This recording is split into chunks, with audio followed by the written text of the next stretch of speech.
Julie, be grateful. I threw away your food for you. Thought it was garbage. Don't embarrass me by serving bad food to the family. Make it again right now. My husband Ryan said this to me with a sneer while I was in the kitchen. When I checked the trash can, sure enough, the food was there. But I wasn't shocked, and I just stated the facts. Make it again? I didn't make it, though. Huh? Did you have someone else make it? I told you, my wife, to make it, and you did something else? You didn't make Mom do it, did you? No, the housekeeper did. She's sitting in the living room. I had my husband check the living room. There was a woman with black hair wearing a mask. After confirming, my husband was furious. What are you doing without my permission? Don't you dare let strangers into the house. As usual, my husband was being overbearing. Normally, I would have silently complied, but not today. I was ready. He didn't know, but I knew everything. I'd make him regret it thoroughly. In front of the whole family. As my husband and I glared at each other, we heard footsteps approaching. Ryan, why are you shouting? Everyone was startled and wondering what's going on. Is something wrong? My husband momentarily looked nervous but quickly started lying smoothly, relieved that they hadn't heard the conversation. It's nothing. Julie accidentally dropped the food she made. It's really unfortunate, but I couldn't serve it to everyone, so I threw it away. I was just worried. Julie's cooking is always so good, I wanted everyone to enjoy it. It's such a shame. In front of his parents, my husband always acts like this. He exaggerates how great I am to show what a good husband and son he is. Oh, I see. The food is fine, but Julie, are you okay? Are you hurt? Glad to hear everything's okay. Let's head to the living room for now. My husband looked at me with a smug smile. It seemed he thought he had gotten away with it. Up until now, I would have just gone along with him without saying anything. But that ends today. I will expose him, layer by layer.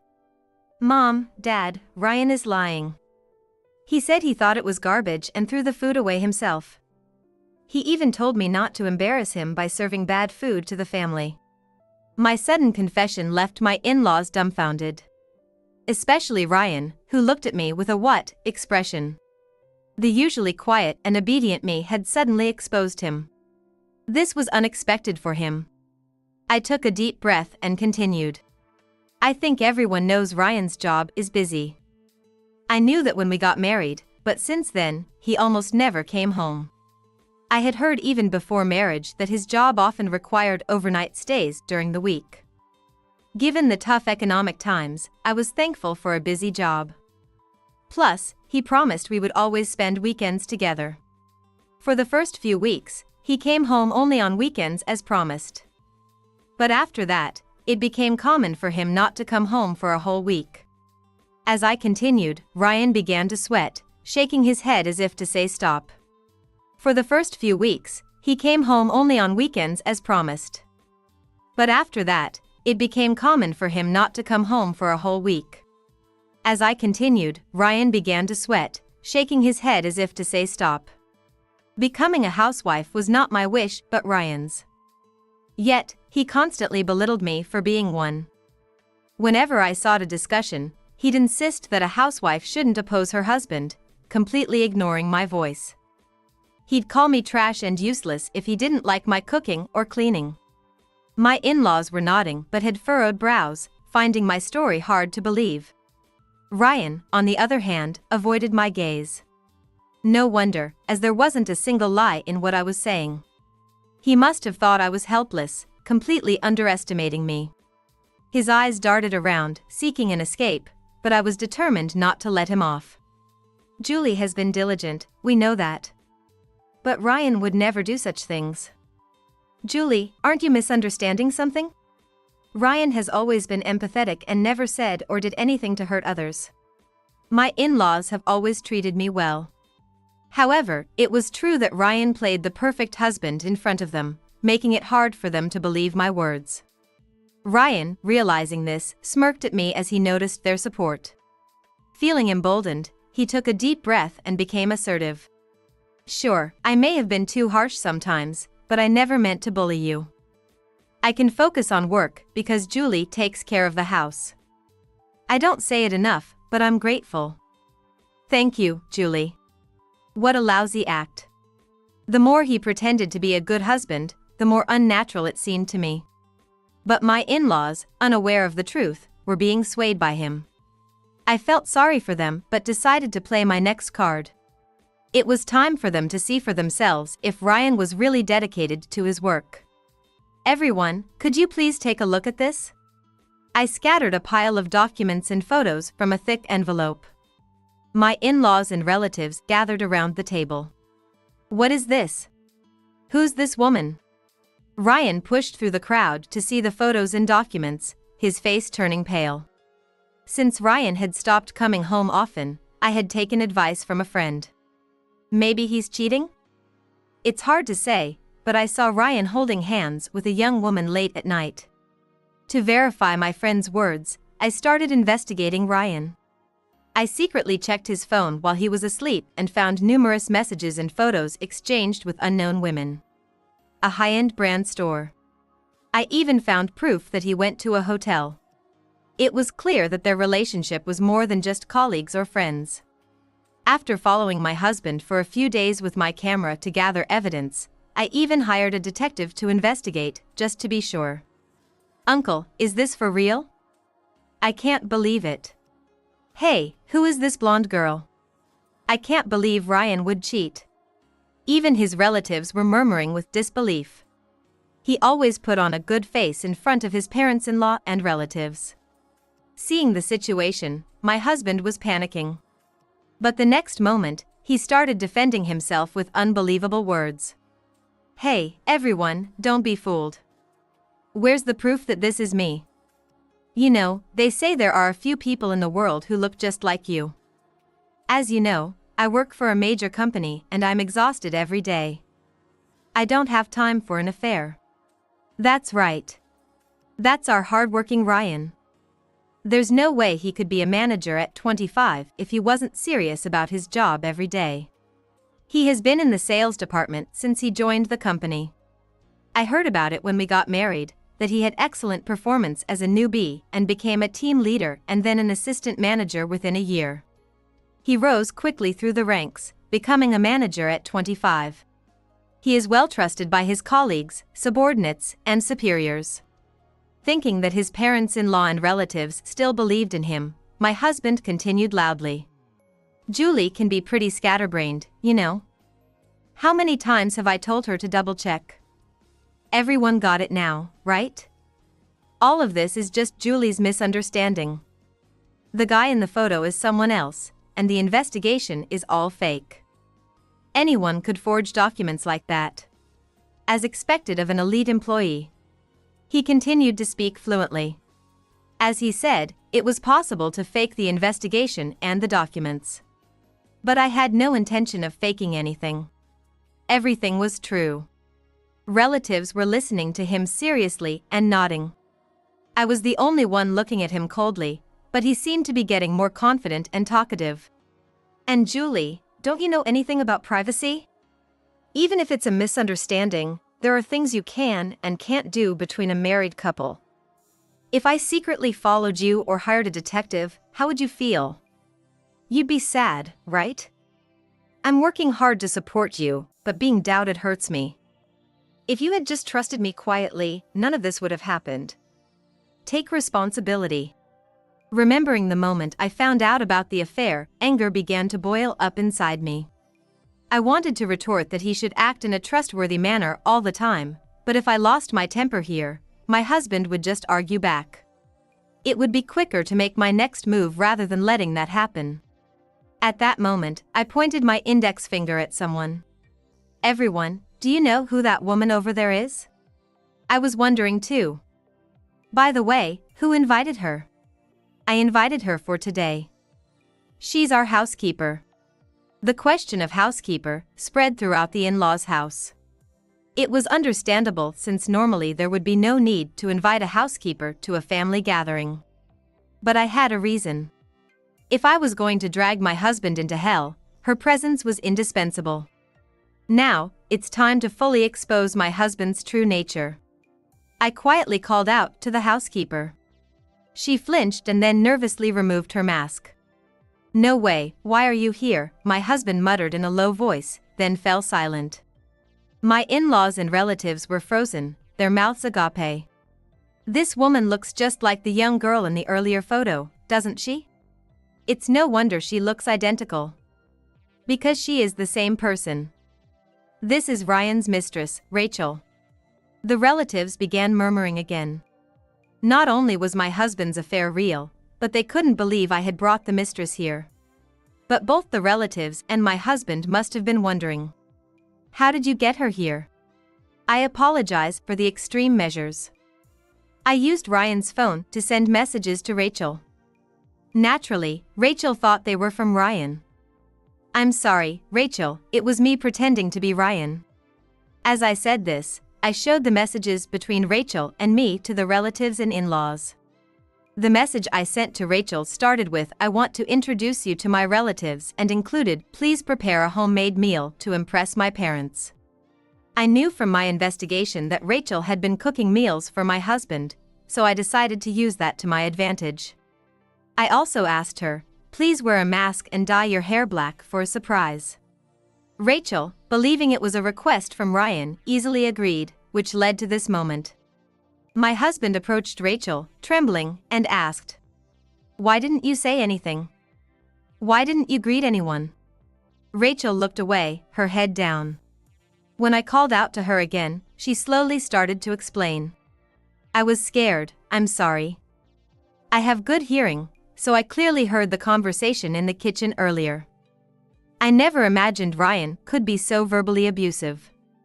He mistook the food I made for what his wife made and said it was garbage and don't feed me this trash, and threw it away, didn't he?"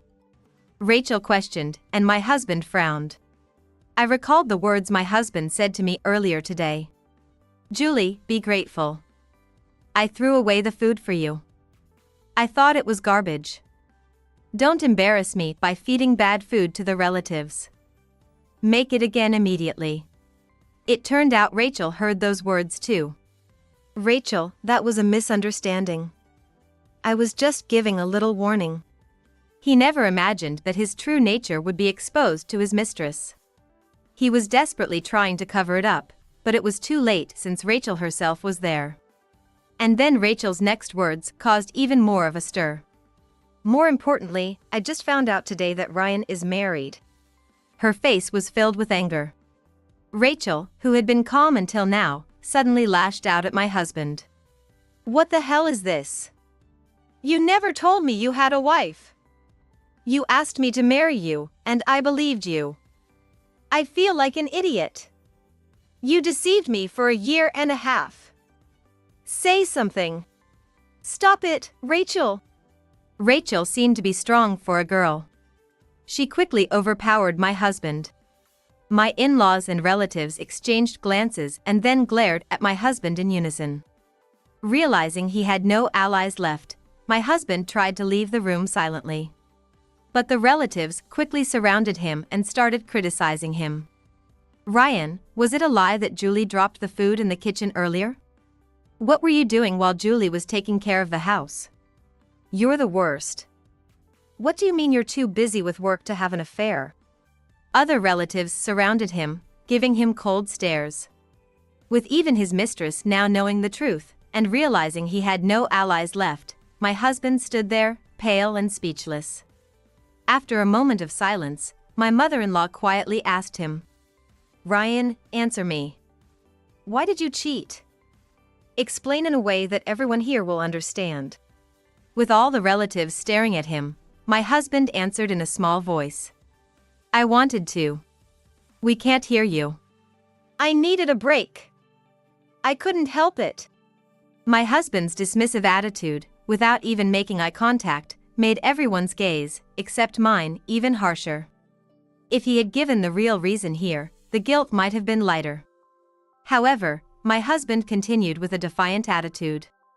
"After getting married, I realized Julie is surprisingly useless, even though I earn so much. she never shows any gratitude. Being a housewife is just lazing around with 3 meals and naps, isn't it? She's terrible at housework, too, and I drew the short straw. Even at this point, he can't help but demean me, a stay-at-home wife? He's such a pitiful jerk. As I considered retorting, my father-in-law suddenly shouted, "You cheated and didn't come home, so when exactly should she have thanked you? You were the one who ordered her to become a housewife. Don't pretend you forgot." That's right, Ryan is wrong. I've been a housewife all this time, and your father never said anything like that to me. In fact, don't you have any appreciation for Julie? Getting married means you care about her, right? My in-laws scolded my husband, understanding my feelings. It also showed their love for their son, whom they had raised with care.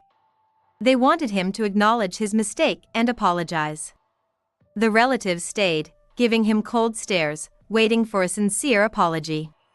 Amidst this, my husband started speaking hesitantly. "Julie, I'm sorry. The truth is, I liked Rachel more than you. Rachel was cute, cheerful, and always gave me energy. But Rachel had already married my boss, Derek Newark.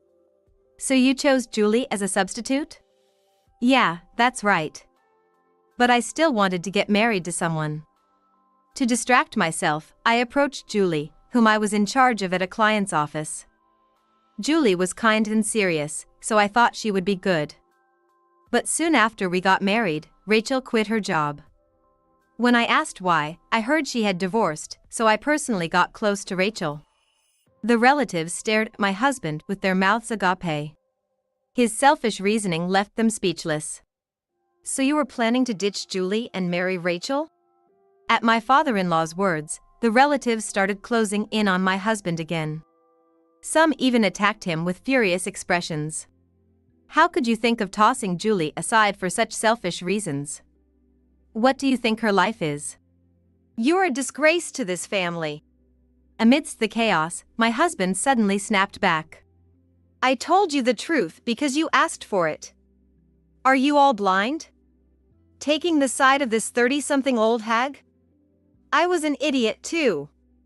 When you think about it, no matter how hard Julie tries, she can't be as cute as Rachel. But I married Julie because she was obedient and did whatever I said. And now, today, she's using Rachel and my parents to act all high and mighty. Her defiant attitude makes me sick." My husband's defiant attitude seemed to have pushed the in-laws and relatives to their limits. I couldn't believe I hadn't seen how rotten he was. It made me feel pathetic and incredibly frustrated.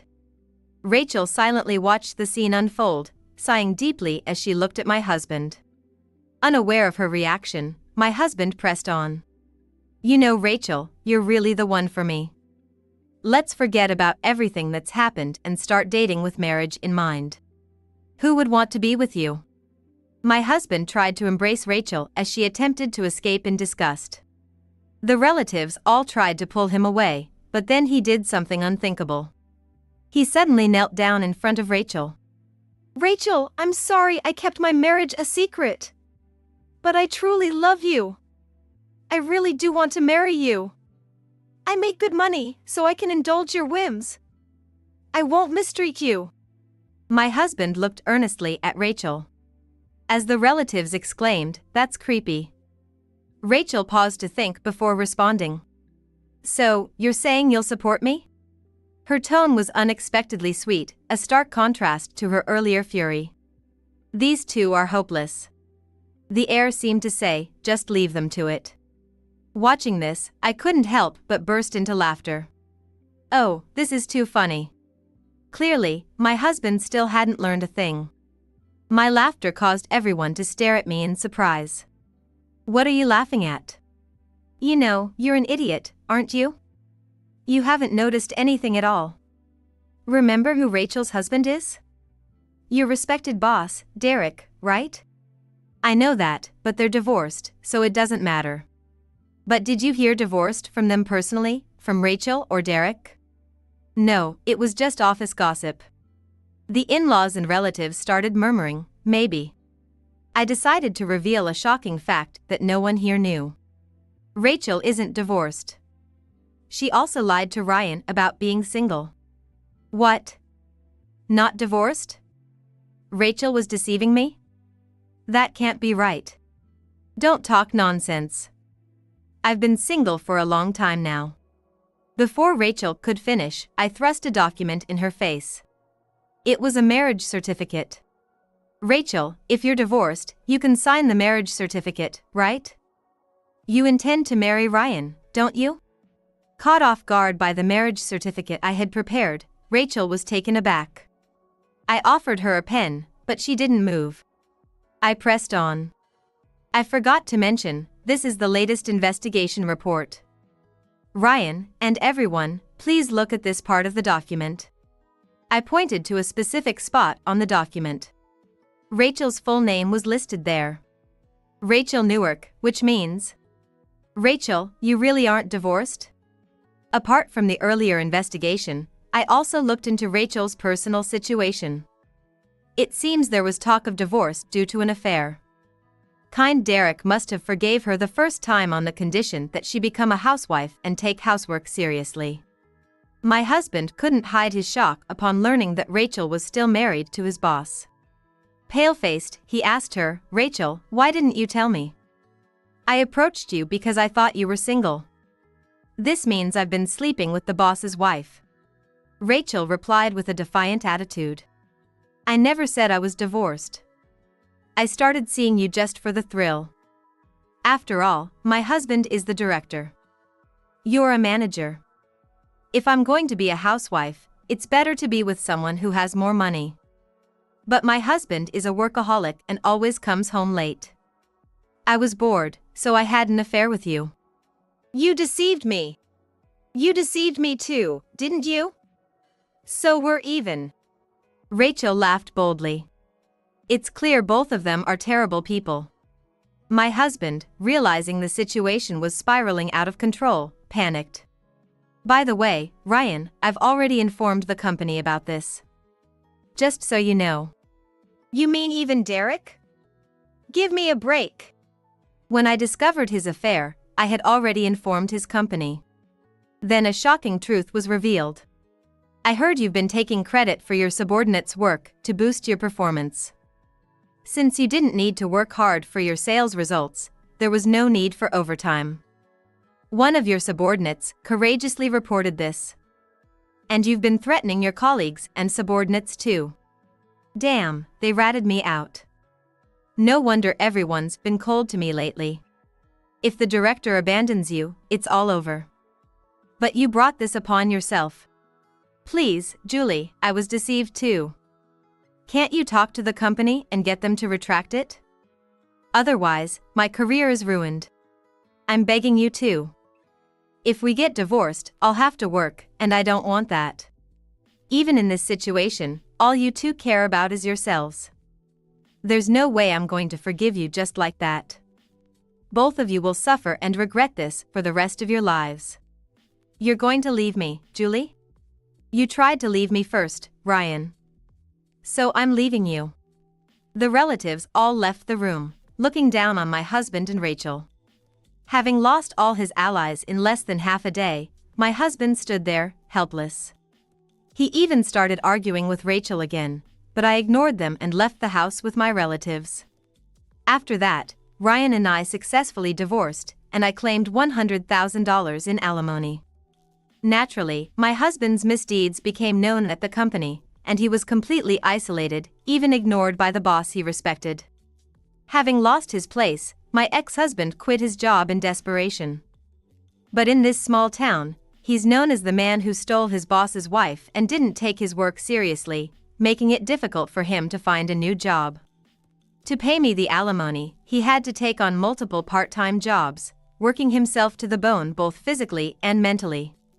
Rachel was also sued for alimony by her husband, Director Nakahara. She was divorced and monitored by Nakahara's parents until she paid the alimony. Both my ex-husband and Rachel were disowned by their families and now lead lonely lives. As for me, I returned to my former workplace from being a housewife. With the help of my colleagues who knew the situation, my work is going smoothly.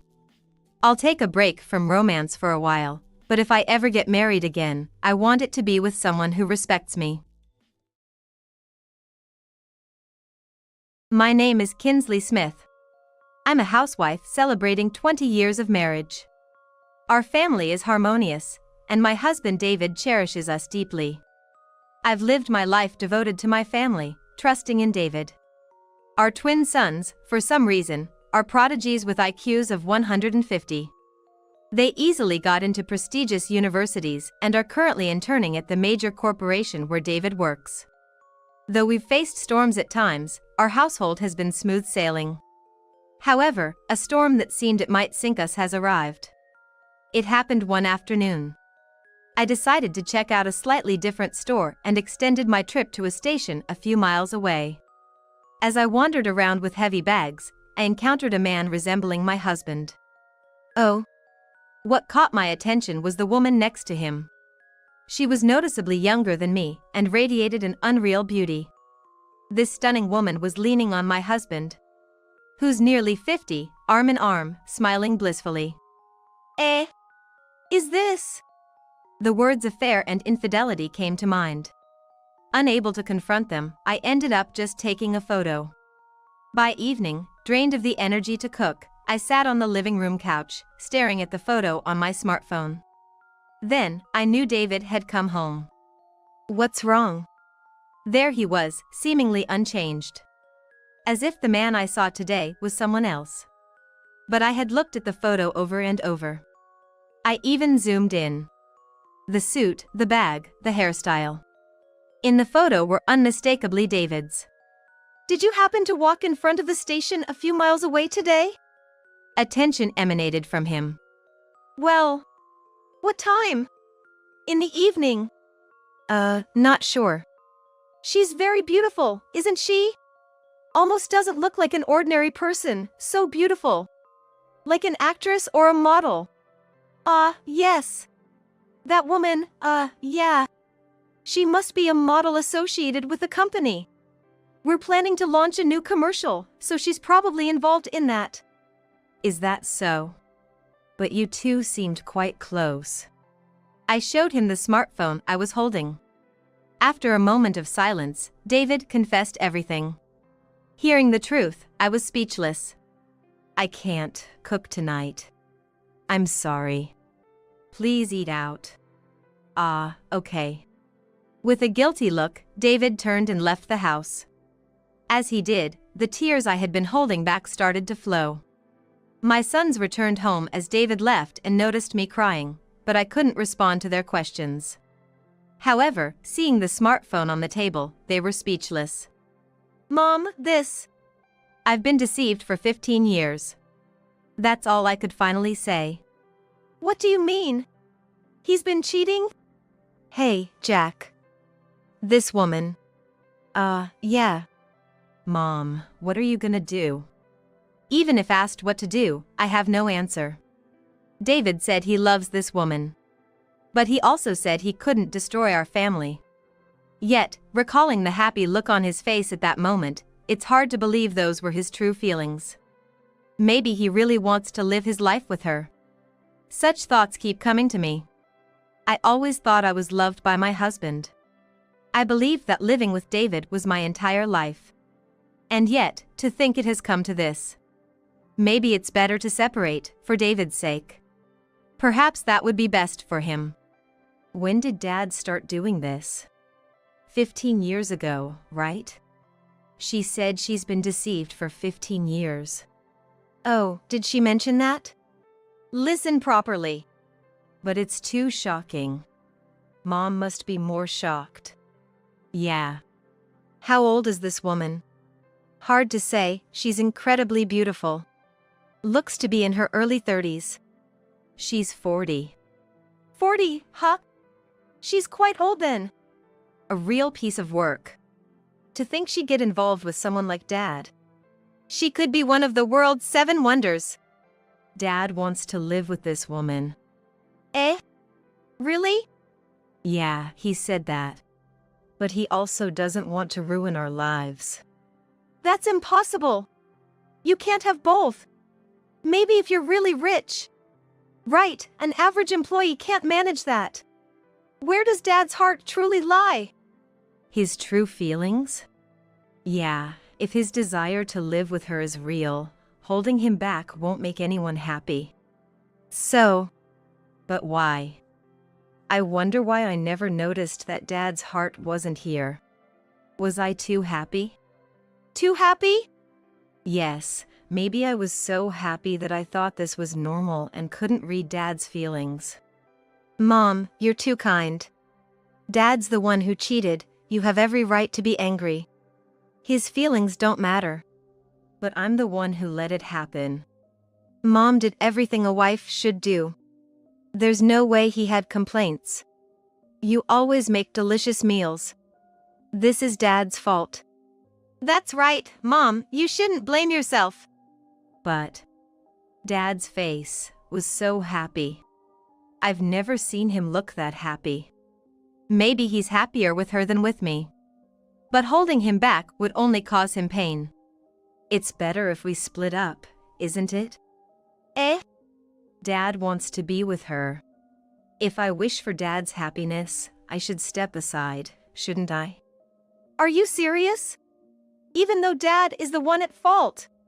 I think it's for the best. Well, if Mom thinks so, we can't stop her, but... Yeah, thank you. I think it's best to separate for Dad's sake too. It's for his happiness, more than staying with me. Even though I think this, the tears still come. It's like losing the air around me, and without air, you can't breathe. He was that important to me, and to think it has come to this. Mom, are you really okay with splitting up? Yeah, it's inevitable. For Dad to be happy, it's better if I step back. I believe that's what happiness is. Even if I've been deceived all this time, I've received so much happiness from him. Okay, then, Mom. You mind if I show him hell? Hell? Yeah, that's right. It's crazy that only Mom has to draw the short straw for Dad's and that woman's sake. If we're splitting up anyway, might as well make Dad taste hell. That's right. If we're doing this, might as well teach him a real lesson. Hearing my son's words made me think my decision to separate for my husband's sake was a lie. Splitting up for his happiness is just a nice idea. Inside me, there's hatred for being deceived for 15 years. It's definitely there. Yet, why was I trying to suppress those feelings? If I could really show him hell, if I could really drop him into it, then I want to do that. I want to make my husband, who betrayed our family, suffer just as much. So, Mom, what do you think? Well, but how? That's what we need to figure out now. After all, we don't know what weaknesses he has. First, we need to thoroughly research to find out what method would be most effective. That's right. Even if we set a trap, if it doesn't cause enough pain, it's a waste. Yeah, I agree. We have to make him regret it to the bone. After all, he made Mom cry. My sons, contemplating what they said, left my side and went into their rooms. Even as I thought about preparing food for them, I couldn't bring myself to move and ended up crawling into bed. No matter how much I try to be strong, the tears just keep flowing. Despite all the pain I'm feeling, where is my husband now, and what is he doing? Maybe he's gone to her. Such thoughts make me suffer even more. If possible, I wish I could go back to just a few hours ago, not knowing any of this, and return to the life of cooking for my husband and gathering around the table with my family, as usual. But that's impossible. Why did this happen? What did I do wrong? No matter how much I regret, it's futile and I can't stop the tears. The next day, my sons said they had work and left the house. David never came back. Always making sure his shirts were washed and ironed, the David who didn't return must be wearing crumpled shirts by now. I wonder where he is and what he's doing. Such thoughts come to mind, but there's nothing I can do. After seeing my sons off, all I could do again was crawl back into bed. Unlike me, my sons had begun to take decisive steps towards revenge. Looks like Dad didn't come home last night. Yeah, seems like it. That's why Mom is even more upset. There's no point in getting down about it. Can't help it. We just have to do what we can for her. I wonder if Dad's at work? Yeah, I saw him earlier. Working in his crumpled shirt. If he didn't come home, that figures. So, how are we gonna get our revenge? We need to figure out his moves first. Right. By the way, that woman in the photo, that's her, isn't it?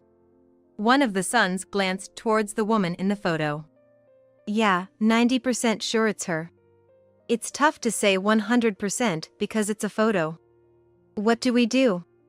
Follow them on the way back? Sounds good, I'll follow Dad. Then, I'll follow her. Hard to say if they'll meet today though. No, they'll meet. They were caught by Mom yesterday. Or, Dad might have gone to her place last night. Even so, it'd be hard for him to come back home, so he'll likely go to her place. Indeed. That's some deep analysis. You were thinking the same thing, weren't you? Yeah, I was. And so, the sons decided to follow them separately. One after Dad, the other after the woman. However, despite leaving separately, both ended up at the same apartment building. Whoa! Jack! What's up, Sebastian? Looks like this might be her place, huh? Maybe. I couldn't find a name on the mailbox. Maybe it's a room just for their secret meetings? Could Dad have rented it? Should we check with the real estate agency? Yeah, I'll look into something else. Something else? Now that it's clear they're together, we need to tighten the noose. Right, makes sense. I'll leave that to you then. I'll handle this side. While attending university lectures, the two spent a week investigating David and the woman, managing their part-time jobs as well. It seems they found out several things, and on the night before Monday, they shared it with me. Mom, could you come to the office tomorrow? To the office? Yeah, there's something important. I'll show you Dad heading for hell tomorrow. But there's something I need to ask of you, the sons said, and then they shared their plan with me. The next afternoon, just as they had asked, I went to the office, and my sons were waiting for me at the entrance. Mom, we're gonna meet with the president now, but make sure you do what we asked you yesterday. Yes. I'll be fine. The sons exchanged looks and then got on the elevator to head to the top floor. When they arrived at the president's office, there was David's lover, Nevaeh. Just like when I saw her a week ago, her beauty was mesmerizing. The president, though frowning, unsure of what was happening, still carried an air of dignity. What's this about? Jack, Sebastian? Sorry to trouble you. We have something very important to discuss. But we can't proceed without one more actor in our play. Actor? At that moment, the door to the president's office was knocked, and David entered. David. Nevaeh. The two of them calling each other's names in front of the wife. I felt dizzy. What's going on here? It seemed the president was the only one who didn't understand. No, I didn't understand either. What exactly was the relationship between this Nevaeh and the president? First, let me introduce. President, Director Nevaeh. This woman is our mother, Kinsley, the wife of David. Oh, is that so? Mom, this is the president and his daughter, Nevaeh. His daughter? Yes, Nevaeh is the president's daughter and also a director. And she's also Dad's girlfriend. That's correct. What? Sorry. You're involved with my daughter while you have a wife? President, please hold off on the anger. It seems Dad and Nevaeh have been together for 15 years now. They've been living like a couple, spending time together in an apartment they rented after work, then going back to their respective homes. Is that so? Nevaeh, you. I'm sorry. Are you two in love, without a doubt? Yes.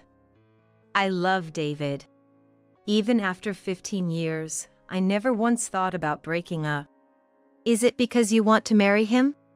Yes, of course. Nevaeh. David is a married man. Sorry, but I can't stop these feelings. I'd rather be the woman in the shadows, as long as I can be by David's side. Do you want to marry Nevaeh, Dad? Hey, Jack. It's okay, you can tell us your true feelings. That is. David seemed unable to say the truth in this situation. Saying yes would hurt me, and saying no could provoke the president's wrath. Considering his future, he likely couldn't express his true feelings. Do you want to be with Nevaeh, Dad? Or was she just a fling? It was not just a fling. How could anyone be in a relationship for 15 years just for fun? Did you know Nevaeh was the president's daughter when you started dating her? No, it wasn't like that. When I first started dating Nevaeh, she was a radiant 25-year-old young lady. I thought there's no way such a beautiful lady would date a plain guy like me. But I hoped at least she would have dinner with me, and when I asked, she accepted. Then I hoped we could drink together, and she agreed to that too. With each occasion, my feelings grew stronger. And Nevaeh, did you feel the same? Yes. I knew he was married. Even though I knew it was wrong, I couldn't help falling for him. Just having dinner with David was enough for me. But once one wish was fulfilled, I found myself wanting more, like having drinks together. Before I knew it, David had become a significant part of my life, and our relationship deepened. Oh, I'm sorry. Nevaeh apologized for the depth of their relationship. It was after we became involved that she first told me she was the president's daughter. What a thing to do! To steal another woman's husband. Shameful. I'm sorry. But I couldn't stop my feelings. I thought many times that we had to break up, but... So, both of you want to be together? Yes. I'm truly sorry. If I'm just speaking my feelings, then yes. But when I think of his wife, I know it's something we shouldn't wish for. And you, David? David looked at the president and then at me. The president had an indescribable expression on his face. Well, that's to be expected. His daughter is in a romantic relationship with a married man, a company employee. But if his daughter has dedicated 15 years to a man only to be discarded now, that would be truly painful. As for me, I neither showed anger nor smiled broadly. David, Nevaeh is being honest with her feelings. You should respond to that. Yeah, sorry. I do want to be with her. Kinsley, if I can be with David, I'll support his career advancement.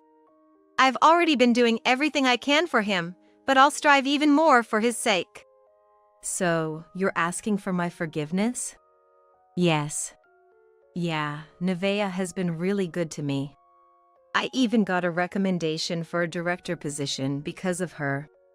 There's a director position offer? Yeah, it wasn't confirmed yet, so I hadn't told you, but it's true. I see. Congratulations. So, it's just Mom left. What do you want to do with Dad? Continue together or... Jack looked into my eyes and nodded. It was a signal for now's the time. Nevaeh is such a wonderful lady, and I've already spent 20 years with my husband. He says he's happy with Nevaeh. I saw them together the other day, and he truly looked happy. I can't crush that happiness out of selfishness. Therefore, I'll step aside. I've kept you waiting for a long time, Nevaeh, but please be happy with him from now on.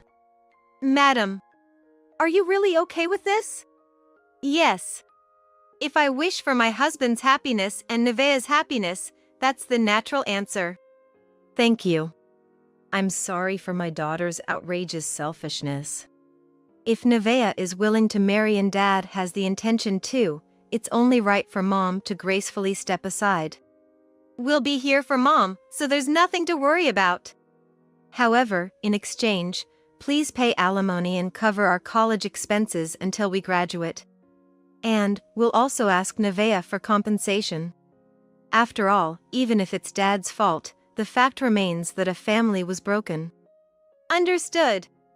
I might not be able to fully compensate, but I'll do what I can. I'll transfer the house to you and the rest of the assets. I don't need them, so do as you please. No, if you're going to let my daughter marry you, I'll also provide a monthly allowance to ensure she can live comfortably. That's really something. Thank you. Mom hasn't worked for a long time, so hearing you say that will definitely help her. So, please don't hold a grudge against my daughter. Yes, of course. I bowed respectfully, never imagining that such an arrangement would be made. David, if you marry her, I promise you the director's position. President. Thank you so much. That's great for you, David. Yeah, thank you, Nevaeh. Thank you, Kinsley. David, promise you'll stay by her side forever. I'm counting on you. Yes, of course. David, Nevaeh, and the president were all thrilled. But this couldn't be the end. It wouldn't serve as revenge or send anyone to hell. The son smirked and moved the conversation to the next phase. So, Dad, you'll also pay off Nevaeh's debts, right? You're becoming a director, so it shouldn't be a problem, right? Debts? Yeah, about $200,000, right? Why so much? Well, Nevaeh has undergone gender reassignment surgery. It's not something to bring up now, but you must be well aware of it. Dad, there's no need to be shocked. You love her, after all. What do you mean? Nevaeh was originally a man. She felt a disconnect with her body and underwent gender reassignment surgery. The cost of the surgery and travel expenses led her to take on debt. Additionally, Nevaeh, when she was a man, had a very masculine appearance, so she also underwent cosmetic surgery to achieve her current look. You know a lot about it. Sorry, we had it investigated. All those expenses combined amount to about $200,000. And being a woman, the costs for cosmetics, clothes, bags, and so on. To maintain the image of a president's daughter, you inevitably go for high-end products, right? Yes, that's correct. So, the monthly payments are quite significant. But don't worry. After all, Dad's going to be a director. Right. Nevaeh's original name was Gabriel, you know. Gabriel. Yeah, such a good name, right? They wanted a strong boy so badly. They named him with that hope in mind. Is that so? David seemed completely unaware of this matter and turned pale. Moreover, David has prejudices against gender changes and homosexuality. This must truly feel like being cast into hell. And at this point, there's no way he could say he wants to back out. Well, normally, a parent would cover it, but I just can't understand men becoming women. So, I told him if you really want to do it, you have to find the money yourself. And he actually did it. I never thought he'd take out loans to undergo the surgery. Ah. The president wanted to raise you as a manly man, huh? Yeah, exactly. Things don't always go as planned. When I heard a boy was born, I dreamed of him taking a wife, having grandchildren. I thought Gabriel would become president one day, and the next generation would be led by my grandchildren. Ah, haha. Right. But then, being told she wanted to become a woman, it felt like everything vanished. I thought we had to choose the successor from among the employees, thinking no man would accept a woman who had been a man. I was prepared for her to remain single all her life. Yet, to find someone who'd stay by her side for life, how fortunate. Now I can rest easy. Ah, that's right. Since David is Jack's and Sebastian's father, if Nevaeh marries him, they would be my grandchildren. With their high IQs and capabilities, they could one day sit in the president's chair too. Wow. The company's future is secure. The president was overjoyed. Then Jack presented the divorce papers and asked for my signature. With everything already decided, I signed without hesitation, and the paper was passed to David, who signed it with a trembling hand. Since we can't register the marriage until 1 to 2 weeks after submitting the divorce papers, how about we write the marriage registration now, as it's a joyful occasion? That sounds good. It's best to do it here while everyone's present. Following Jack's suggestion, the president accepted, and Sebastian and I clapped our hands. Forced by the situation, David, with a shaking hand, signed the marriage registration form. "Congratulations," I said to Nevaeh, who responded with a happy smile. "Now, you two are essentially husband and wife. Congratulations! Isn't that wonderful?" However, unable to escape, David was crying alone. "Ah, David, are those tears of joy?" Nevaeh asked, but my sons and I knew better. These weren't tears of joy. That night, when David came back to pack his things, we helped to quickly get him out, but he broke down crying. No. Why do I have to marry a man? Why is she a man?" "Well, you thought she was a woman for 15 years, so it's fine, right? You couldn't tell the difference." "But even if she looks like a woman, she's still a man. I don't want to marry a man." "You're becoming a director, there's no need to complain, right? And you won't find such a beauty among women." "What are you talking about? She's only beautiful because of plastic surgery. Maintaining that will cost a fortune." "You're a director, it's fine. She's a director too, no problem. Thanks to Dad, we're gonna be presidents. It's a win-win." Dad's affair turned out to be a jackpot for us. We don't even have to job hunt. "I'm not happy at all." "You might be, but I have to marry a man." "That's the bed you made for yourself." "Maybe, but I can't accept this. Her name was Genta, for crying out loud. Totally a man." "It's cruel to say that. Her heart is female. And her body too. She's a beautiful woman now. My stepmother." "Indeed. Our stepmother, and the president's daughter no less. We hit the jackpot." No. "Kinsley, let's start over. Please, I beg you. I'll apologize, just give me another chance." "What about your job?" "I'll quit. Better to quit than to marry a man." "If you quit, the boys won't become presidents. You've been with her for 15 years, you'll be fine. You've managed to deceive us all this time, just deceive yourself from now on." "Deceive myself?" "Yeah. Just convince yourself she's female. Do it for your sons. Trick yourself into it." No. Despite his protests, we quickly packed his belongings and kicked him out. Later, a grand wedding took place, and David became Nevaeh's husband. He smiled throughout the ceremony, but he wasn't happy. Yet, he married her and started a new life as a couple. However, David never rose above the director position. Meanwhile, Nevaeh became a board member, showing her prowess. Being busy, she couldn't do the housework, leaving David, who had never done it before, to take over domestic duties. Despite how busy Nevaeh is, one might expect her to lend a helping hand to David, but that was not the case at all. Despite her kindness before, Nevaeh turned into a tyrant, losing all her former gentleness. She seemed more like a beautiful man now. Consequently, I started receiving frequent complaint emails from David. Their content was always, "This is hell. I have to embrace a man at night, and I can't escape. This is pure hell." Receiving such emails, our family would read them together, laughing. I received a substantial alimony and a significant monthly allowance. Moreover, a significant amount of money is deposited into our accounts every month as living expenses. The boys secured jobs at the company and were promised the presidency. My life is secured until the end. Truly, I am the victor. Today's wine tastes exceptionally delicious.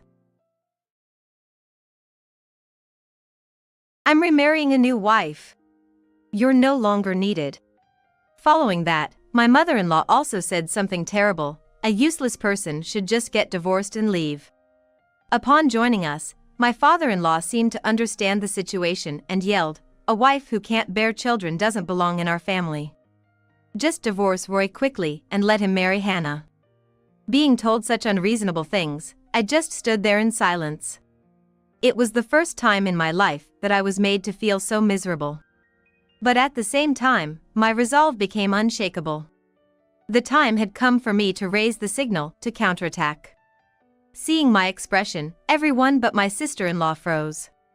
They probably thought I was hurt and about to cry, looking down on me like that.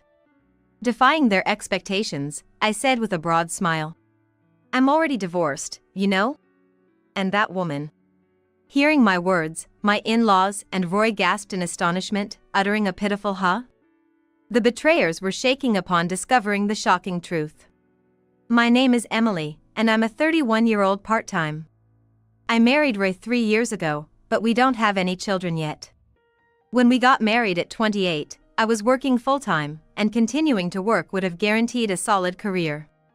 That's why I wanted to build my career until I turned 30, then have a child and return to work more easily once childcare became manageable."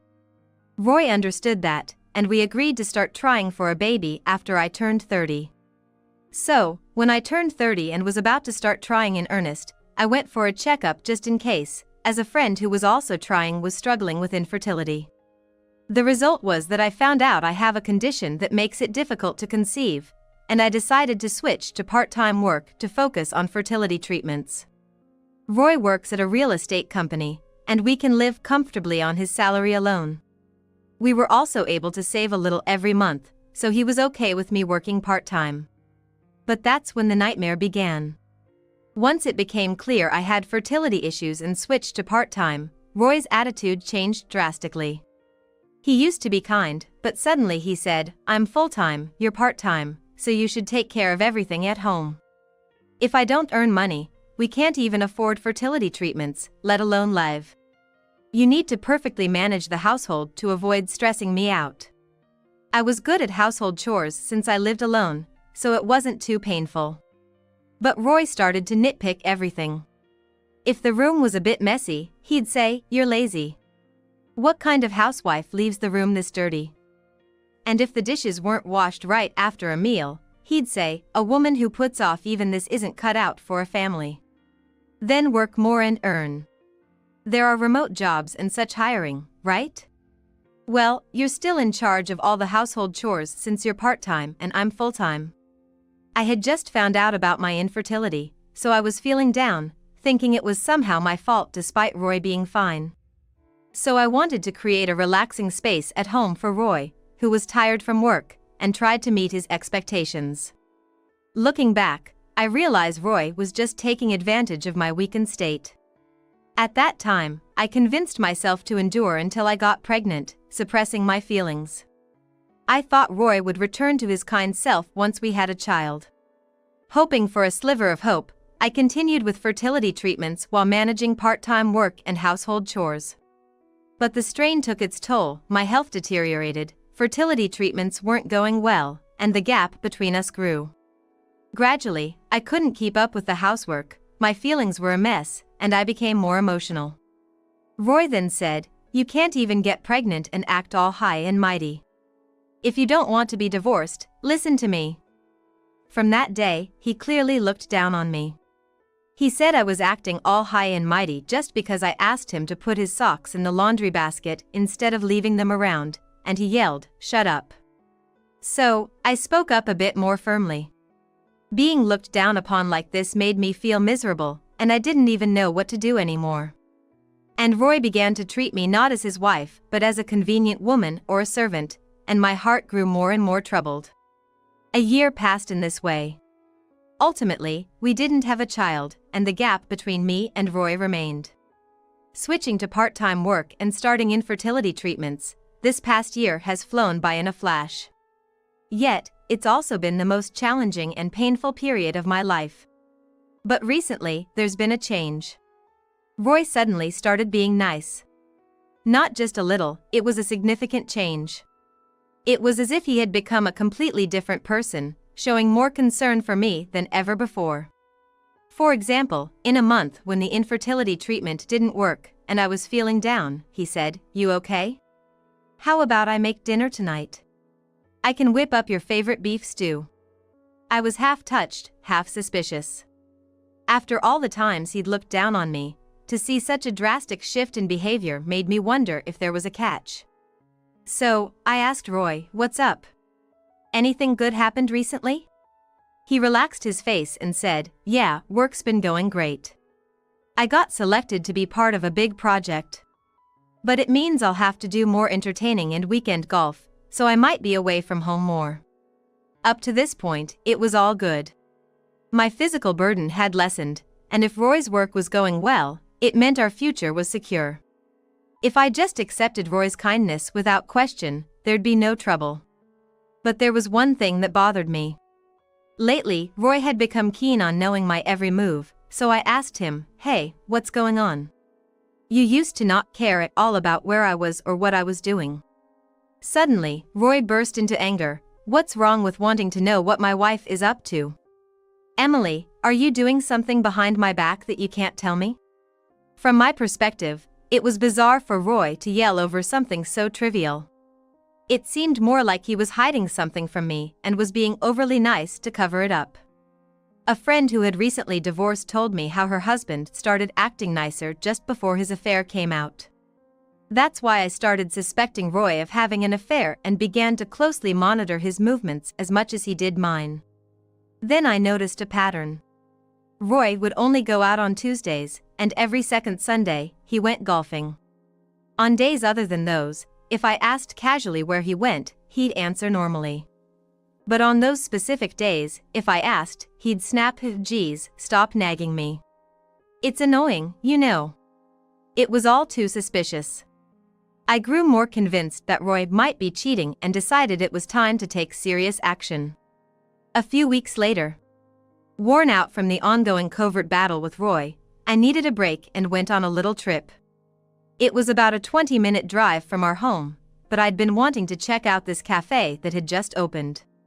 I'd heard there might be a line, but I didn't mind waiting, so I went alone and waited for my turn. That's when I ran into my sister-in-law.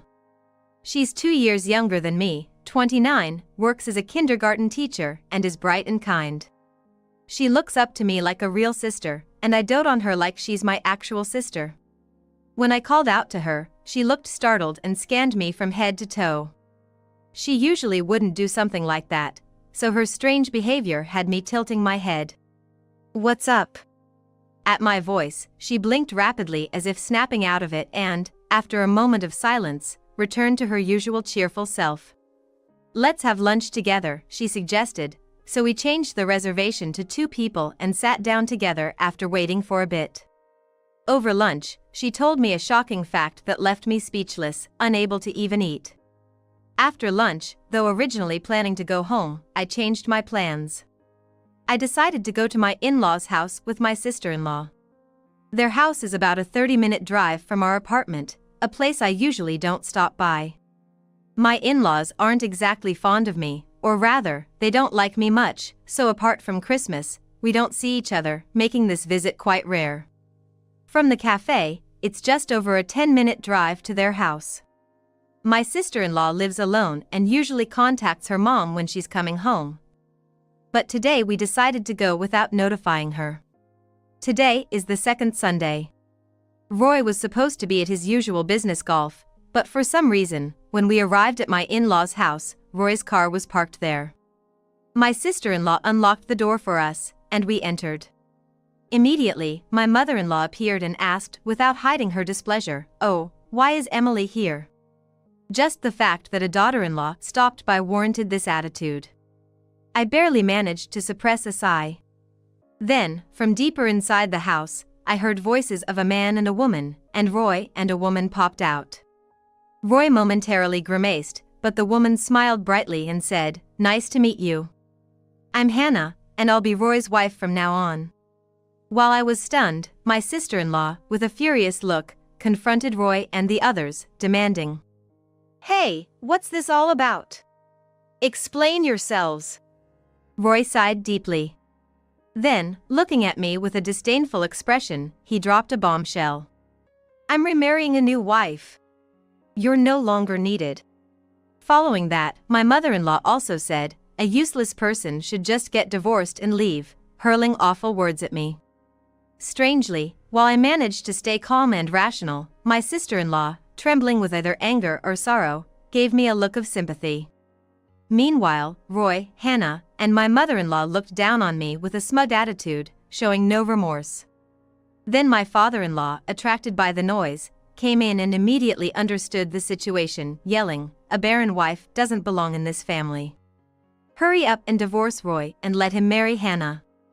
"Dad," my sister-in-law shouted, trying to stop him, but I slowly raised my head. And that's when I signaled my counterattack. Seeing my expression, everyone but my sister-in-law froze. They probably thought I was hurt, about to cry from being looked down upon like this. Defying their expectations, I smiled broadly and said, "I'm already divorced, though. And about that woman." The implications of my words, especially the fact that I mentioned I was already divorced, left Roy and my in-laws stunned, only able to utter a pathetic "huh?" I wanted to expose Hannah's true identity right then and there. But instead, I sighed and said, "Roy, do you remember the fuss a while ago? When you threatened to divorce me and prepared the divorce papers. Those papers were signed, so I did my part. We're not husband and wife anymore, without needing to be told." Roy, reminded of that incident, lost his earlier composure. Instead, he began looking around frantically, his unease palpable. A few days ago, Roy and I had a fight, and in a fit of rage, he signed the divorce papers and threatened me. The cause of the argument was trivial. I had simply asked him again where he goes every second Sunday. He always evaded the question, and I thought it was about time to get a straight answer.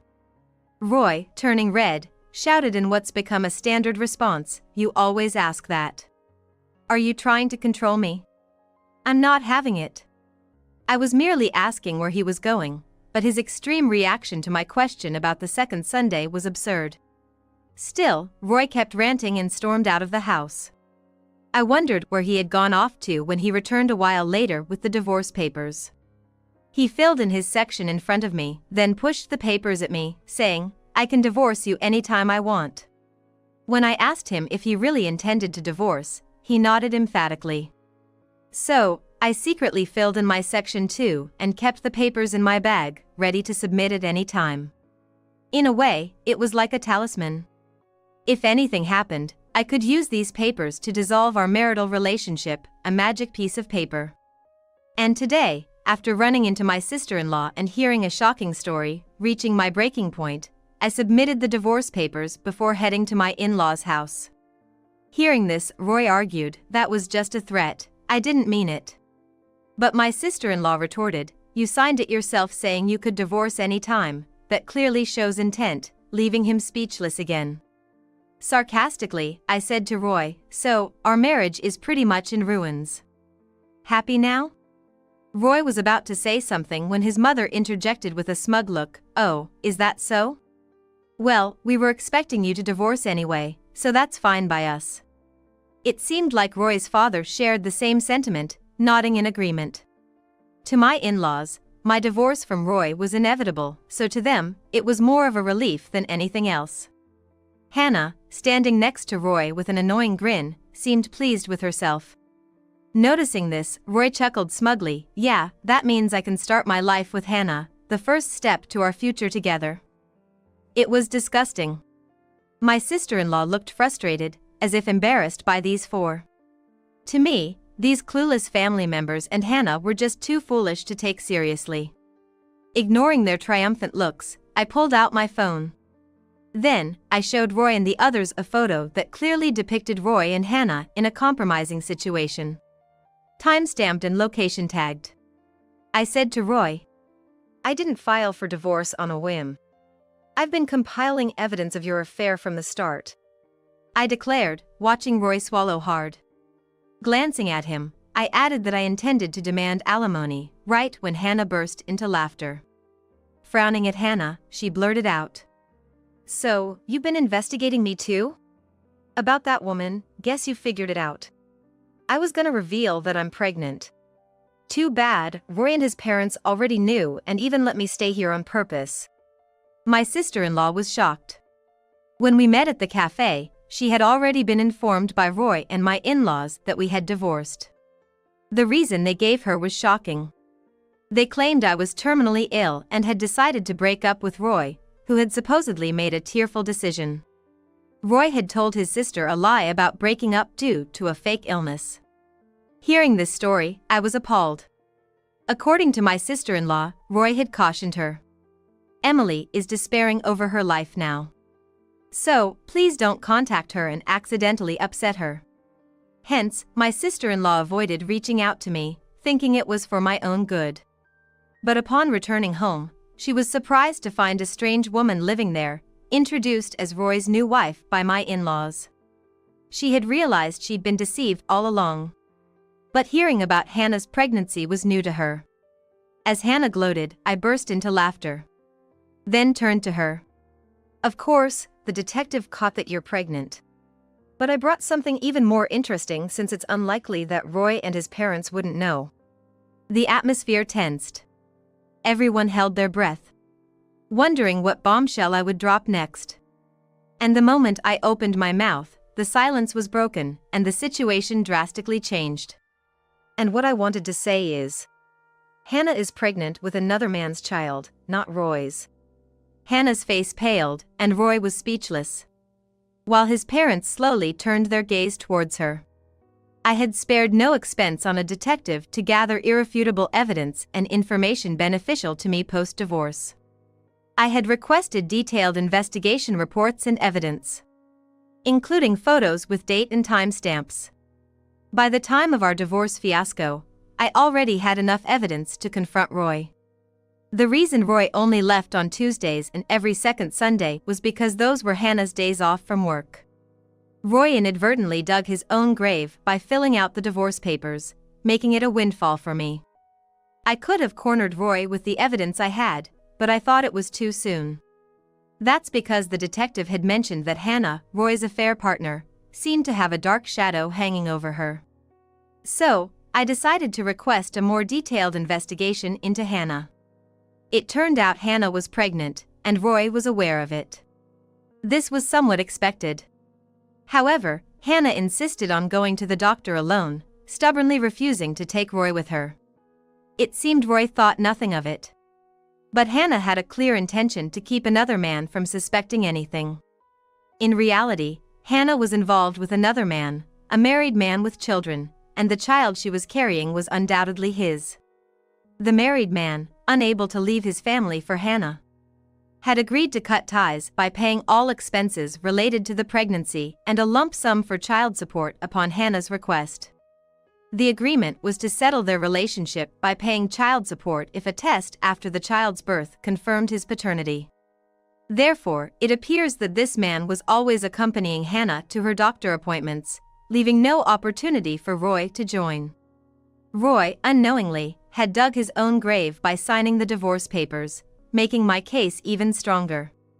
I had collected evidence of Hannah entering the maternity clinic with another man and even secured audio recordings, presenting all the proof to them then and there. As Hannah grew visibly distressed, Roy exploded in anger. "You deceived me?" Me, while his parents echoed his outrage. Feeling it was too harsh to gang up on a pregnant woman, I exclaimed, "Enough. This is shameful. You're all in the wrong here. Roy for cheating, his parents for condoning it, and Hannah for planning to use Roy as a fallback. Your actions are nothing but a petty quarrel." Silenced by my outburst, everyone was left speechless. Now that things have come this far, there's no turning back. I've made up my mind. After discovering Hannah's shocking hidden side, there's no way these people could live together anymore. But what I couldn't forgive was Roy. How he bad-mouthed and looked down on me while I quit my job to focus on fertility treatments, and how he suddenly started being nice to avoid suspicion the moment he started his affair. I've divorced Roy, and I will make sure you all pay me alimony. Hannah, you'll be raising 2 children on your own now, but since you're the one who did this, you better take full responsibility. After saying that casually, Hannah turned pale and exclaimed in shock, you knew about my other child. How, where did you? To make it clear for Roy and his bewildered in-laws, I started to explain. Hannah has been letting her parents raise her child. She claims to be providing financially, but with another child on the way, things will change. Her parents are getting older, and it seems she's been looking for a new ATM to help with child rearing. I have evidence of her saying this to her friends with a laugh. Realizing that ATM implicitly referred to him, Roy looked hurt. But he had no right to feel that way.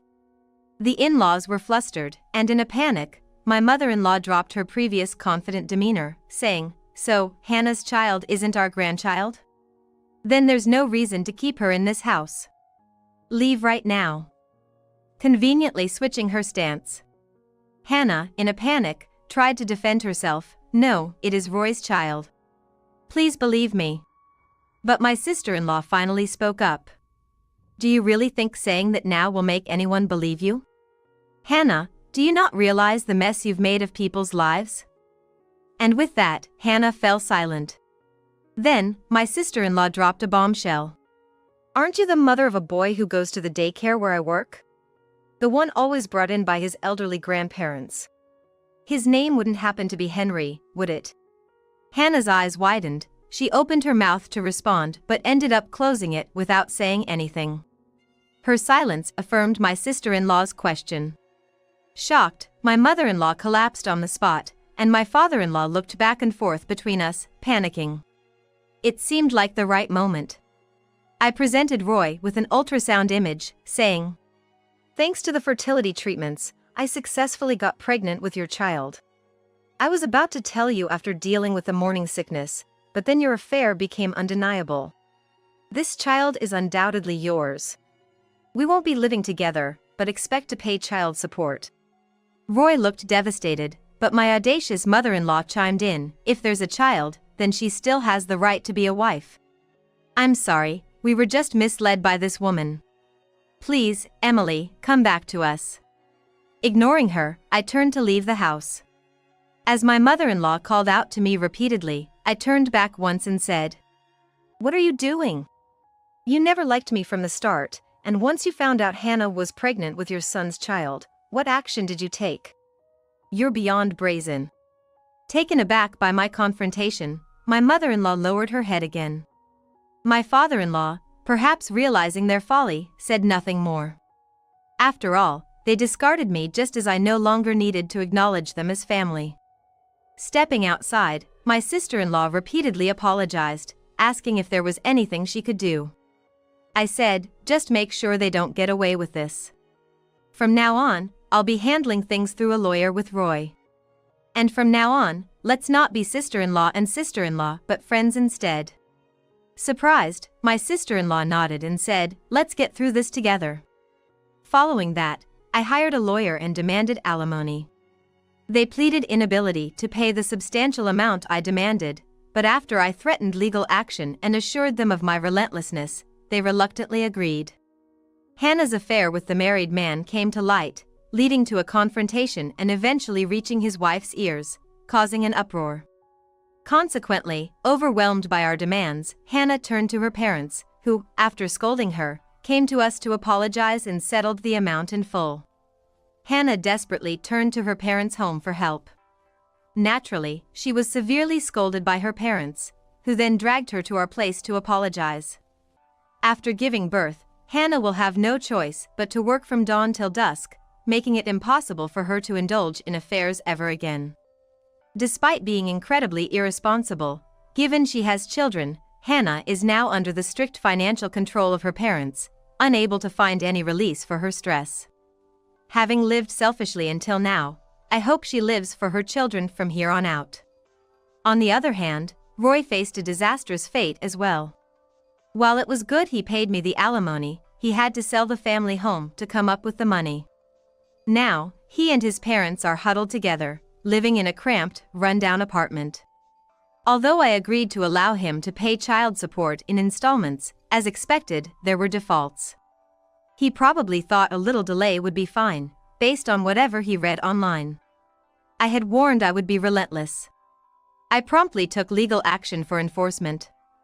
This resulted in his company being notified, revealing his divorce and child support delinquency. His reasons for leaving work on time to spend time with Hannah while his wife was undergoing fertility treatments were also exposed, subjecting him to scorn. Eventually, he quit his job and took on debt to pay me the child support I demanded. Now, Roy is trapped in a lifetime of debt hell, with his parents also collapsing alongside him. Roy works solely for debt repayment, and his parents can no longer enjoy a graceful retirement but must return to work. Their irresponsible blaming of each other led to daily disputes, so much so that the police were called for disturbing the peace. Now, they seem to be working quietly to manage the debt, complaining all the while. Afterwards, I moved back in with my parents, apologizing and living with them for a while. Thanks to my parents' support post-delivery, things eventually got better, and my former employer even offered me my job back as a full-time employee. I also arranged for my daughter to be taken care of at the daycare where my sister-in-law works, which was a relief. Now, living away from my parents, I'm a mother raising my daughter alone, but I'm managing well thanks to the support and kind words from those around me. I've decided to cherish these invaluable connections and raise my precious daughter to be a fine person.